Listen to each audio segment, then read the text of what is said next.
Nos jours. Alors passons au conseil du livre. Oui, alors donc aujourd'hui je vous propose un livre de Maxence Écart, La crise de l'autorité dans l'Église, les papes de Vatican II, entre guillemets, de Vatican II sont illégitimes, Maxence Écart aux éditions Pierre-Guillaume de Roux. C'est vraiment un livre absolument remarquable que j'invite à lire à tous les gens qui s'intéressent de près ou de loin à la crise de l'Église, au modernisme et à la situation de l'autorité dans l'Église.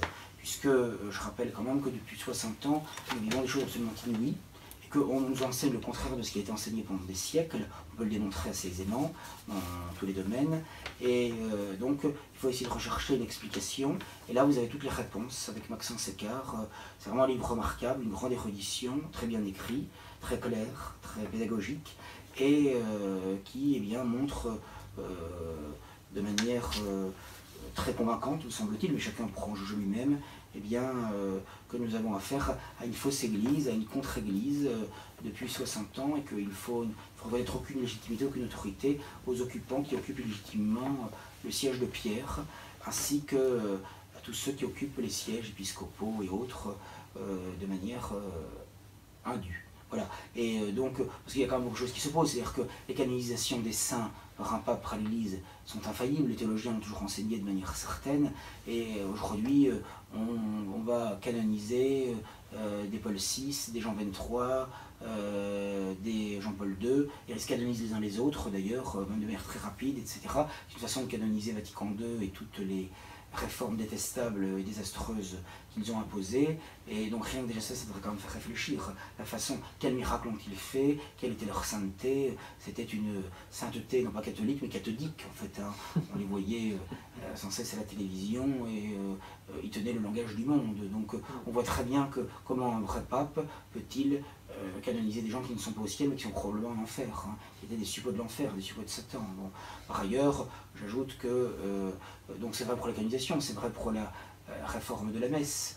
On a tout changé, j'en ai parlé longuement dans une vidéo récente, je n'y reviens pas, mais il y a eu non seulement une protestantisation de la messe, du rite, une partie du sacré, on a même changé les paroles de la substitution, les paroles de la consécration, et puis il y a aussi la question évidemment des nouveaux sacres épiscopaux, hein, des évêques. On a changé les formules, rendant invalide très probablement, très certainement, ces nouvelles consécrations épiscopales. Ce qui pose un problème, c'est que est-ce que le clergé conciliaire depuis un demi-siècle est valide ou non? Et on peut penser très sérieusement qu'il est invalide, un peu comme le clergé anglican. C'est le drame du clergé conciliaire depuis un demi-siècle, plus d'un demi-siècle aujourd'hui. Parce que l'Église surnaturellement est là où sont ses rites. Donc si Absolument. les rites ne sont plus les mêmes essentiellement. Voilà, il y a un changement des rites, un changement des sacrements, un bouleversement total. Alors tout cela est très bien expliqué par Maxence Écart, et il y a même ce qui est très intéressant, un index, ce qui permet de s'y retrouver plus facilement, une biographie qui est très abondante également, qui permet de lire d'autres ouvrages, qui permettent de compléter nos connaissances sur le sujet. Puis c'était très intéressant parce qu'il essaye de développer toutes les tentatives d'explication qu'il y a eu cette crise. Donc l'explication lefévriste, différents types d'explications. Et donc il développe le point de vue avec beaucoup d'objectivité. Et puis après il émet un certain nombre d'objections qui sont très intéressantes, notamment aussi sur tout ce qui concerne la notion de pape hérétique, etc.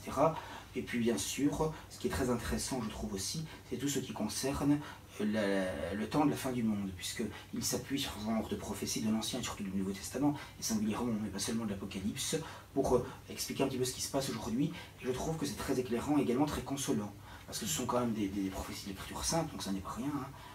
Ça fait partie de la révélation. Et donc, il l'explique de manière, je crois, très intéressante. Là, je trouve que dans les désastres que nous vivons aujourd'hui, dans les ruines qui s'accumulent, dans les ténèbres épaisses qui nous entourent, eh bien, ce livre me paraît être un livre très important à lire, à faire connaître. On a fait une recension, je crois, Lise Avril dans Rivarol, hein, le numéro est encore en disposition de ceux qui le souhaitent, mais le livre donc peut être commandé dans toutes les bonnes librairies. Je crois même qu'on doit le trouver également sur Amazon. Enfin, c'est assez facile à trouver, soit sur Internet, soit à le commander dans sa librairie. Si les gens ne savent pas, on pourra leur redonner les éléments pour qu'ils puissent se le procurer, et il n'y a aucun souci pour cela. Enfin, moi je le conseille vraiment, même des gens qui ne sont pas, qui sont peut-être modérément pratiquants ou modérément croyants, mais qui s'intéressent quand même un petit peu à ces questions, ou qui simplement veulent peut-être y voir plus clair sur le monde actuel. Je crois que c'est quand même très intéressant de lire ce livre, et même éventuellement au crayon à la main, parce qu'on y